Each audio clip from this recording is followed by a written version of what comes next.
Good morning, everyone. My name is Laura Kosensen. I'm the founder of Lighthouse Consulting Limited. We've been in marketing campaign business for around 7 years by this September. It's still quite new relative to quite a lot of different startups or different successful company speakers that are here today.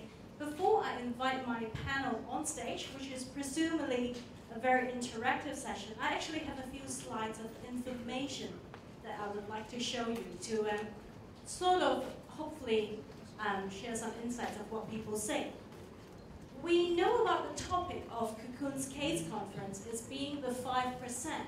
Well, one of the researchers have done a bit of stats on Hong Kong, and they say 70% of business startups in Hong Kong fails within the first 5 years. We're doing pretty okay. While the norm is 90-odd%, we are 70%. So, one thought to think about. If you're about to start your new business, chances are in 5 years' time you're going to tell me, I failed my first business, or I failed my business. And during the previous decades, in the 50s or in the 60s, there is actually a lot of necessity-driven entrepreneur, meaning they do not have a job, they do not have corporates to hire them, that's why they need to start businesses. But now the trend is, a lot of entrepreneurs nowadays are opportunistic entrepreneurs in the sense they see an opportunity, they see an interest, and they want to start a business. I think this is a good sign because it means that our society has progressed. We do not start a business because we need to, we start a business because we have an idea and we think that it will work. This is what excites me most because it says the median age of a new business startup owner is 40. And I started my company in my 20s. So I'm slightly ahead of the curve. But if you know brands like KFC, we know how old or how mature he was when he started his business. So age shouldn't be a problem or an issue.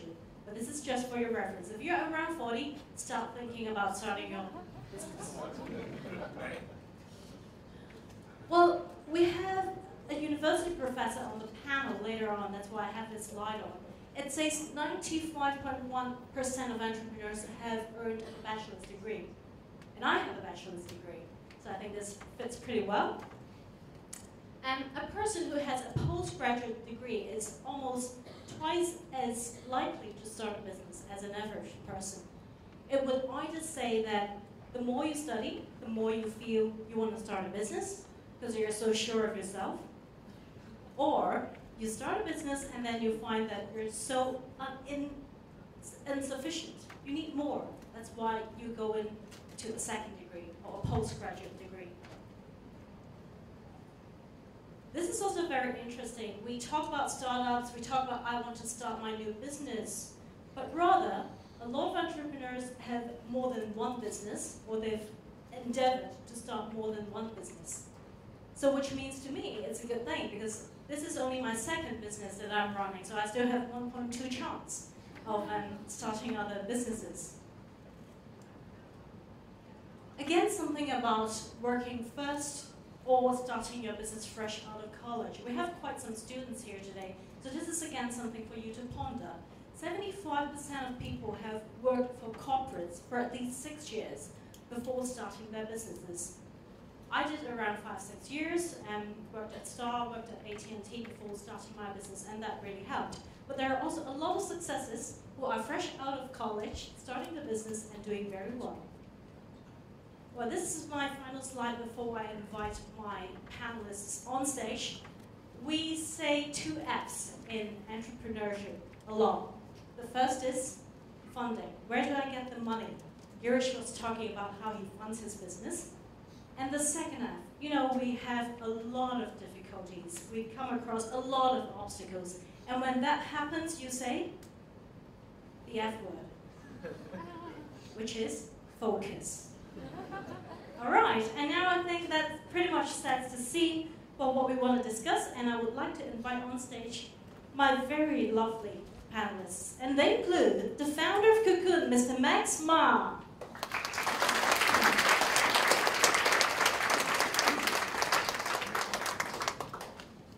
As professor from HKUST Business School, Professor Sam Garg. Welcome.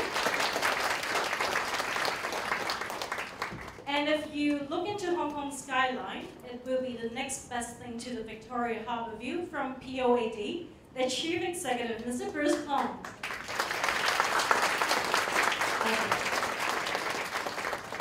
And from United Luminous International Holdings Limited, their director, Mr. Kevin Lowe. Welcome, Kevin.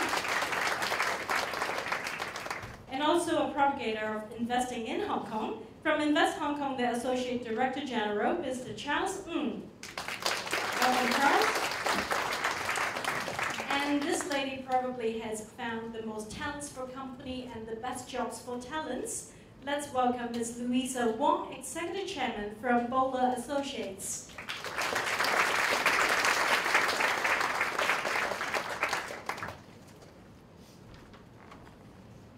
Right, we just need to make sure our panelists also have their microphones.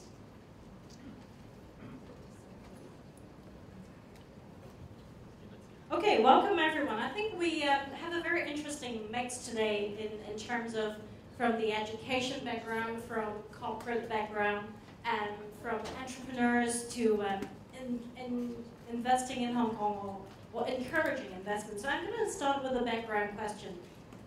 Do you think that entrepreneurship is inherited, is it learned, or is it cultivated? What is the best way to instill entrepreneurship spirit in a person? Anyone?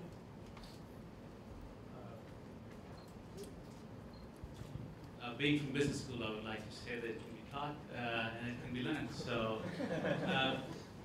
you know, to the extent that social influence matters for human behavior, I think entrepreneurship is no different.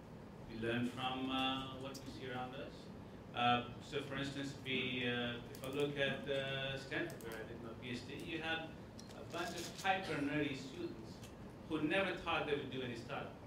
And they would just go in there, and many times they would even just drop out and engage in a startup.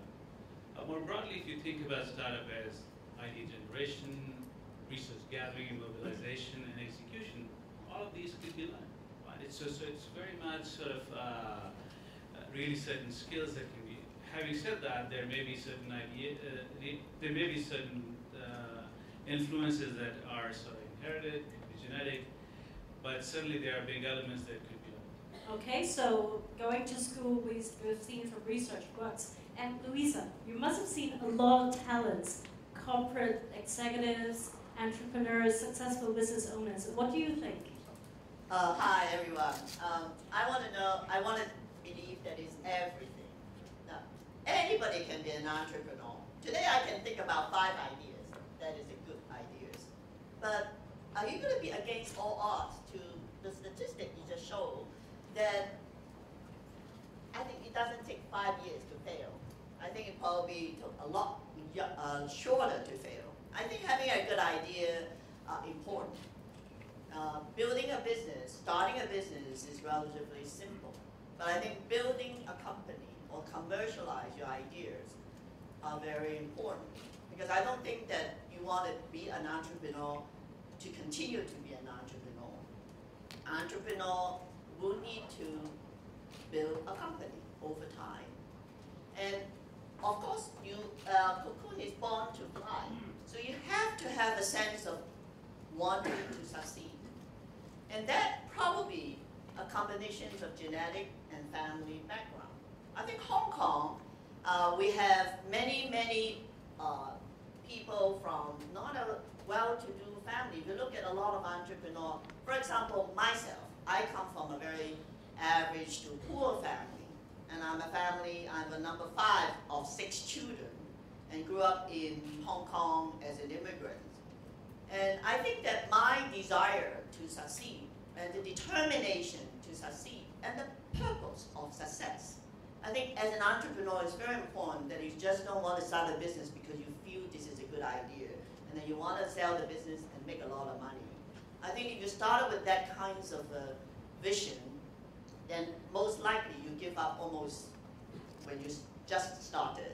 So I think that the idea that you also have to commercialize your ideas, that's when you have to be cultivated. You have to have a certain skills in order for you to build a company. And you must also have a very strong determination, because when you scale and build businesses, you as an entrepreneur, you need to turn yourself into a chief executive. And it's no longer about you. If you're always going to be a self-centered and always talking about you're an entrepreneur, your business will also never going to be able to go beyond you. Because as an entrepreneur, it's just one individual, and all of us want to know that Facebook, Apple, they become the best and the biggest company of its own kind. My company, I started at 1997, so April 1997 is almost 17 years now. We've gone through very many journeys, because as an entrepreneur, what is the most daunting task is when you are successful. Success has burden of responsibility.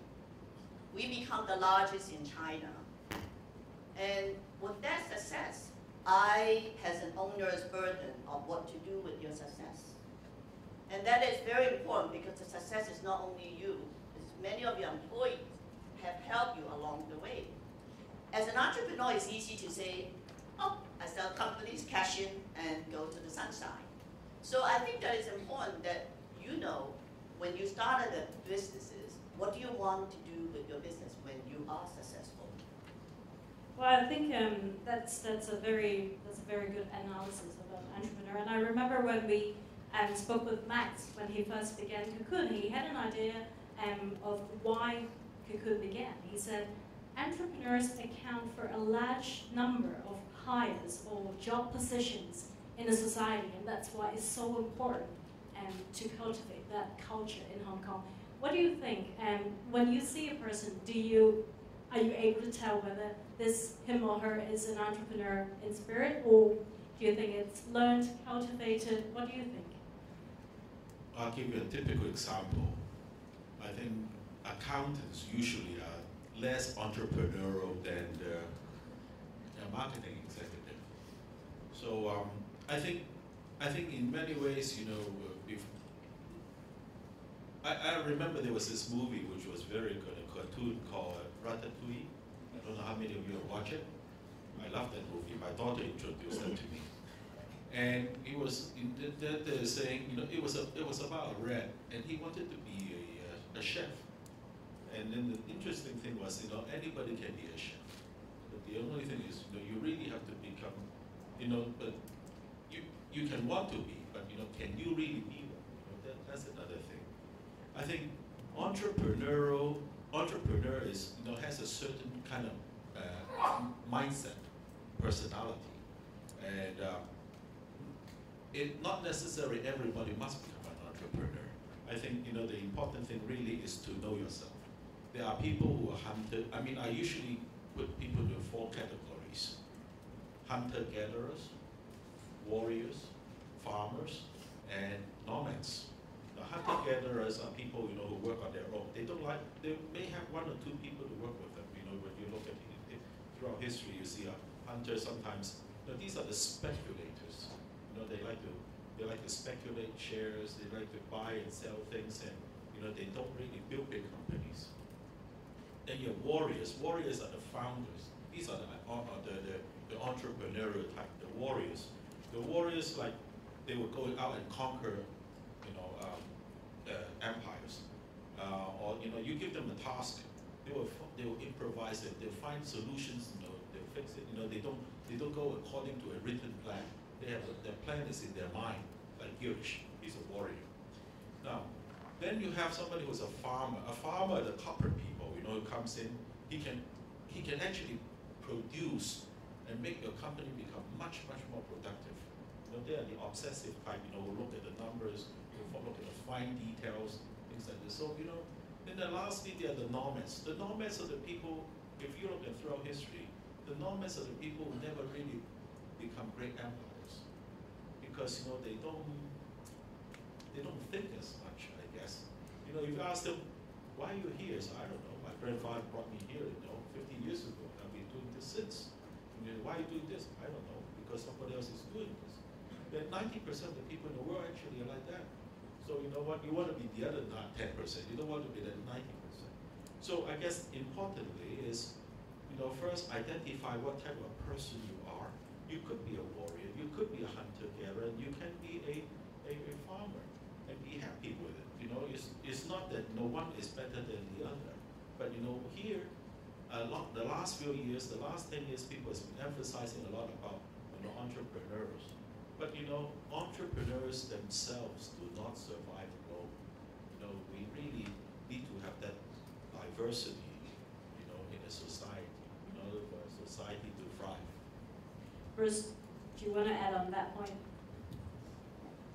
Well, I think is in Hong Kong we have some hidden DNA, which is we have been inspired by a lot of beautiful stories.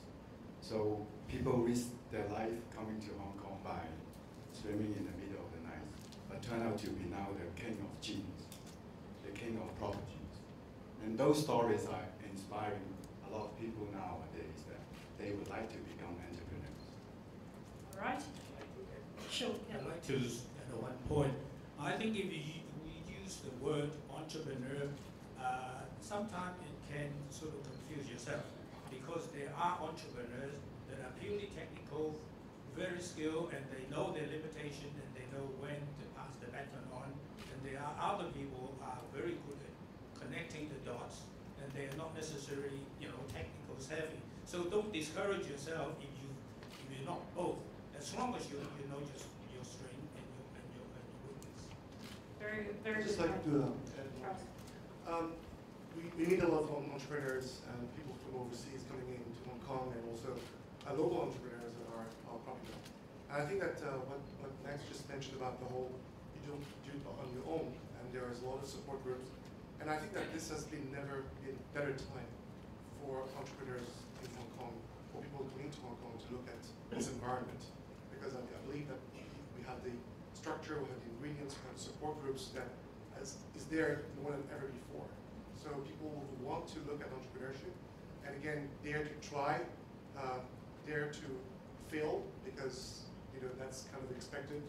Perhaps they will not succeed in the first couple of entrepreneurship ventures, but also having the perseverance to think outside of the box, and as well as to think about the perseverance, the commitments, not just having a dream and wanting to do it, but really wanting to do it, because it's not necessary for everybody, but people who want to do it, because we see a lot of people coming in from overseas and they say, we want to try it out, and then they fail. But those who are committed to it and have a great idea and really stick to it and find every possible way, think outside of the box, not being afraid of all and be patient, and not being afraid of all the adversities that come to them, they are the ones that tend to succeed. This is what we see from our perspective.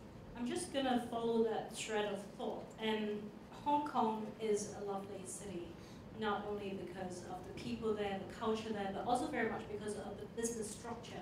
It's probably one of the freest market when it comes to doing businesses. A very well set up legal system, relatively much lower corruption rates amongst the rest of the world, and that's the plus side. On the flip side, it's a very developed market.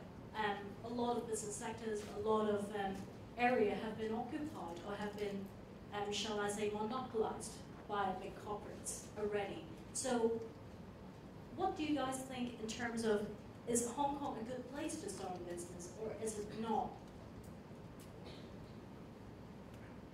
Well, Hong Kong is a small market, as you mentioned. So I think that Hong Kong is also dominated by financial services, professional services like yourself and like myself. So I don't think that anyone need to confine an entrepreneur to be the venture capital or the good, technological advance, because Hong Kong probably don't have the kinds of engineering. But most important, Hong Kong, obviously, starting a business, because starting a business is also means that you have to start a legal entity, a company on which you can build on, that you have value, process, brand. So all of that are relatively easy in Hong Kong to start a businesses by having a legal entity to establish.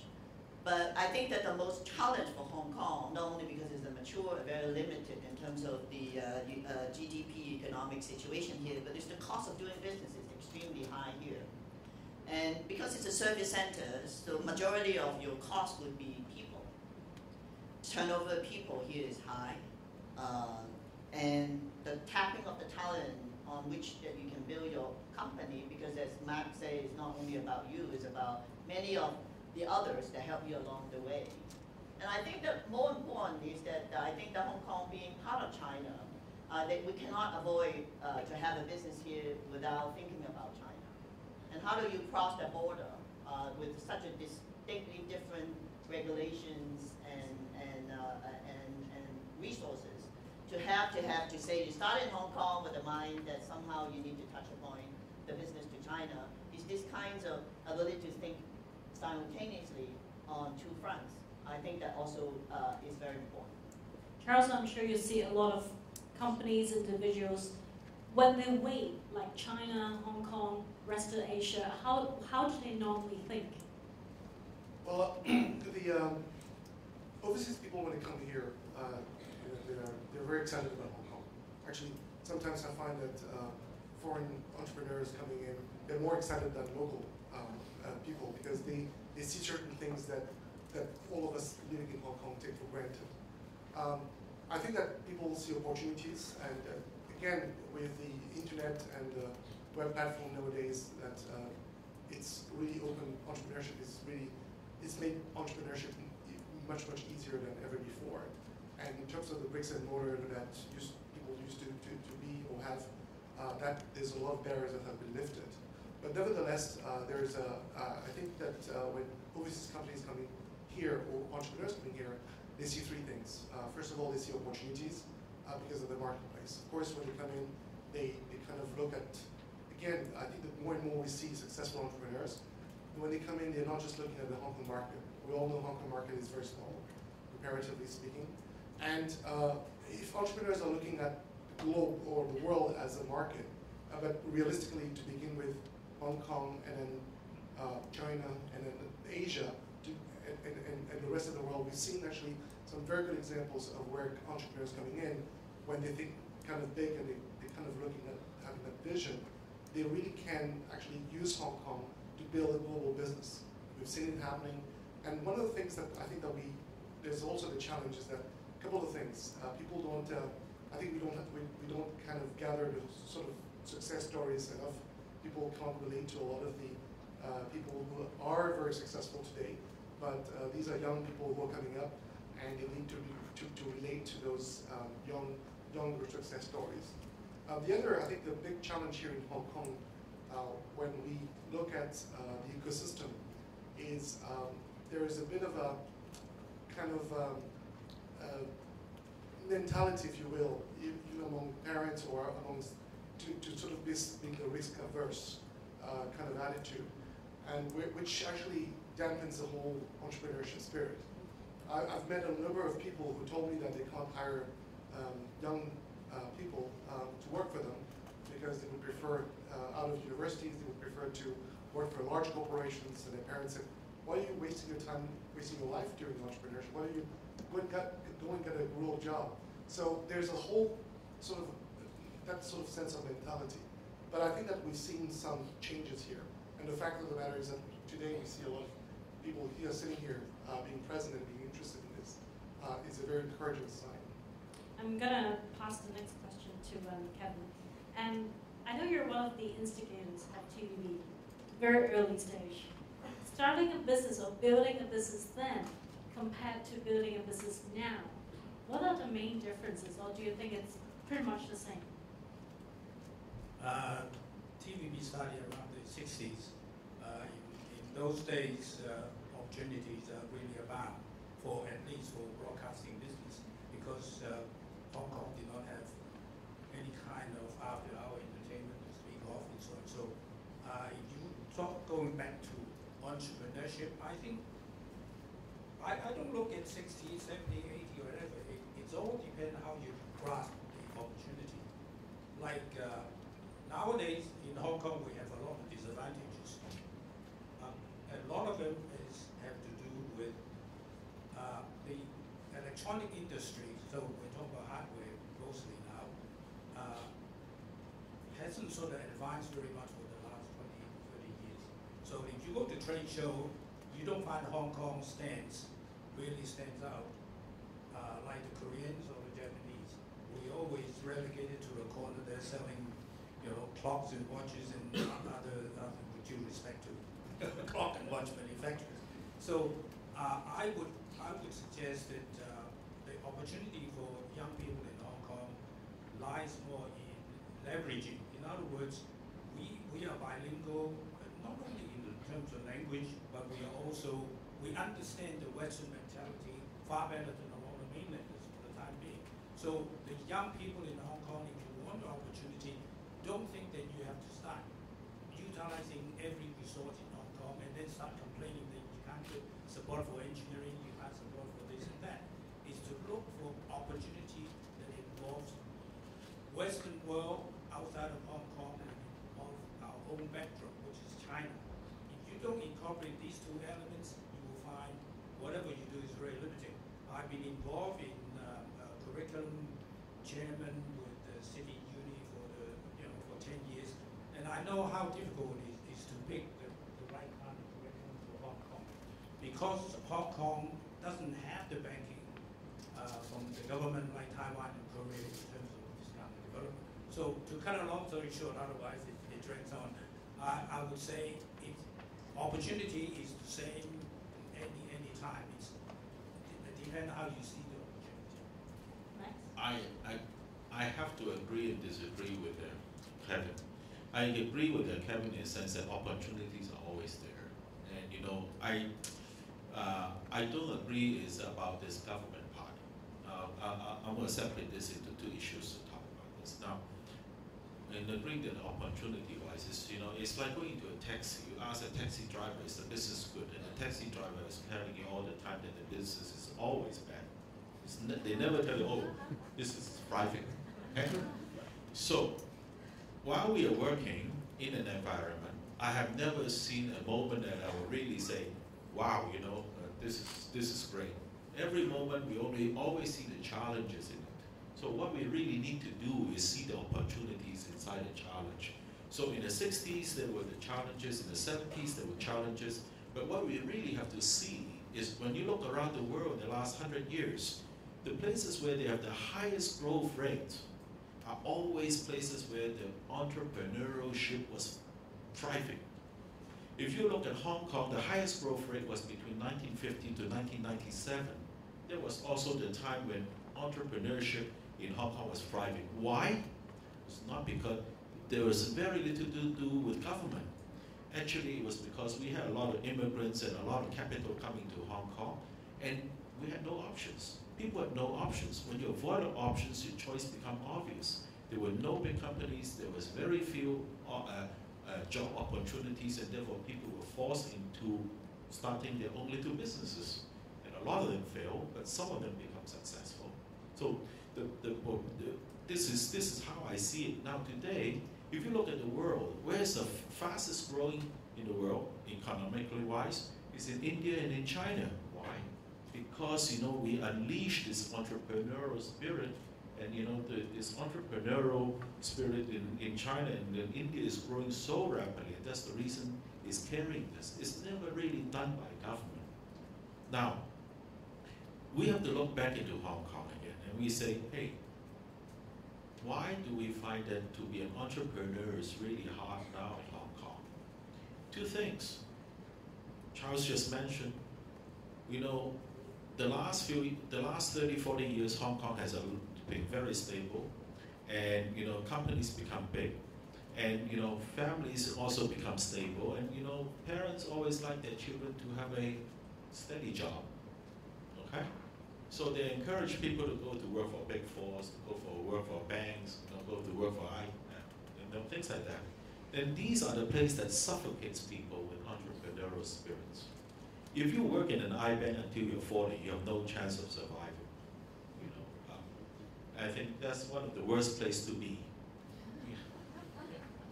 Now, so what we are seeing now in Hong Kong is we have too good an education.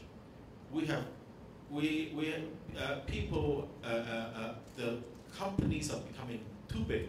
So if you're the really, really smart one from the university, you come out, you get hired for a lot of money at the top. If you failed, and in college, in high school you failed, and you don't make high school, you don't even finish high school, you end up 30 hours a day, $30 an hour. So this is the problem. So what's the problem? So how do we manage for those that are not really smart from school? Because I think, but who manage? So people like us, I'm a C student, I almost failed. So nobody's going to hire me for a big job, and I can't stand a small job, so I have to force on my own. So this is the kind of thing that we have to look into again. And I've been giving some thought about this for a lot of young people here. To be an entrepreneur and to survive, okay? Rule number 1. Don't do something someone else is doing very good at it. This is, I think, the most important rule. Go and find something that nobody else is working on. When you are working on something that nobody else is working on, but there must be a point. Don't just do something because nobody's working on it, but do it because there is a market for it. There's a demand for it. There's somebody that you can create a certain value to make sure that people find you have a need. Because like what we're listening to Poad yesterday, it's the same thing. You have to find a need, to satisfy a customer. You don't do things because your competitor is doing. You do things because your customer wants them. Okay, in the interest of time, I'm going to have to pass it on to Dr. Garg. You wanted to add on the point? Yeah, so a couple of things quickly. So yes, I think there are challenges around sort of technology and market here. But I think it also seems to me in my short time in Hong Kong, that people are probably overly obsessed with China. Yeah, sure, Hong Kong is part of China and close to China, but there's a lot of other things going outside this. And India, I think, is an interesting example. Accessible, language is not a problem. You can get talent, you actually have market. They may have certain deficiencies around sort of legal infrastructure, which can be supported sort of with Hong Kong. I think so, younger entrepreneurs probably need to think a little bit more creatively and beyond China.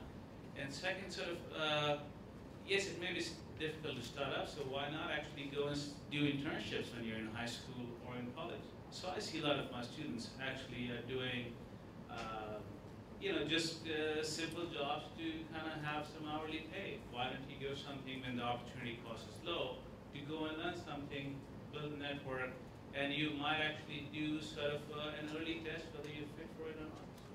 Okay. I hope we can have like 2 questions from the floor. Can I just say a few things? I strongly disagree with my best friend. First, starting a business doesn't have to be sexy or cool. It doesn't have to be original either. Okay? And dear young people, please be responsible. You have duty to your family, and that your risk profile is extremely important to your ability to sustain and to build a future. So go and get a stable job, because if it is your family burden, it is your family expectation, that I believe that any entrepreneur cannot be selfish. Because of you want to have a good idea, you forget about being your responsibility as a very center, you grew up, you study, and you need to provide for your family. And that is a responsibility that I think all of you need to take it as a first priority. All right. But I think we need to take this off stage. I want to qualify this. I said that the first statement I made was, I said you have got to know yourself. Not everybody can be an entrepreneur. Okay, you want to be, but not everybody can be one. I'm just saying that if you want to be one, these are the kind of things that you want to do. But first, you have to understand your personality. But if you like numbers, if you like to be an accountant, then forget being an entrepreneur. Oh, actually, I disagree with him too. An accountant is actually a very good entrepreneur training, because an entrepreneur, you gotta cost control. All right. That's the very center of. Very good point. Let's nick that definitely. We have time. Okay, hands down, hands down. I'm going to count from Max. Can you decide who you want to take a question from? 3, 2, 1. Raise your hand. Okay, this gentleman. Yes, please shout out loud. Yes. All right, so Mr. Mark, this question is directed to you, actually. I heard a lot about you through my roommate, actually. My roommate is Wong, so actually I kind of grew up hearing a lot about that. Anyway, my quick question is that how do you motivate people to sell your product and services for you? Because as an entrepreneur, as a founder, it's quite easy for me to love my services and my products. But when I hire my salespeople or motivate my friends, my people, my salespeople, even I pay them to sell, they just don't seem to care. Okay, so how do you make people want to sell what you want to sell? You know, somebody asked me once, I said, well, recently, just very, very recently, he asked me, I said, well, if you can you tell me what is one single thing that you think is the most important thing in the success of your business? Then I thought about it for a while. I said, I think the most important thing is about treating my people like my customers. Okay, the first thing you treat is your people like your customers. So in my business, my people comes first, and my customer comes second. And then my profit comes third. And then my revenue comes fourth. And then my brand comes fifth. Because you know these are the way you do. You know, you have to do by example. I mean, if you want to sell something, you have to show them your passion in it. This is the way that it is your example. And let the people who, you know, if they believe in what you are selling, then they'll be able to sell it for you to your customers. Okay, thank you very much. And I think if you've heard Poad's session yesterday, the entrepreneurship system also talks about pretty much that topic. And for the record, I do agree with Louisa on starting your own business, but on the condition that you can provide for who you are presumably needing to provide for. So don't be reckless, but chase your dream at the same time is what I would say. All right, can I please ask you all to please put your hands together and thank the lovely panelists for a very good session.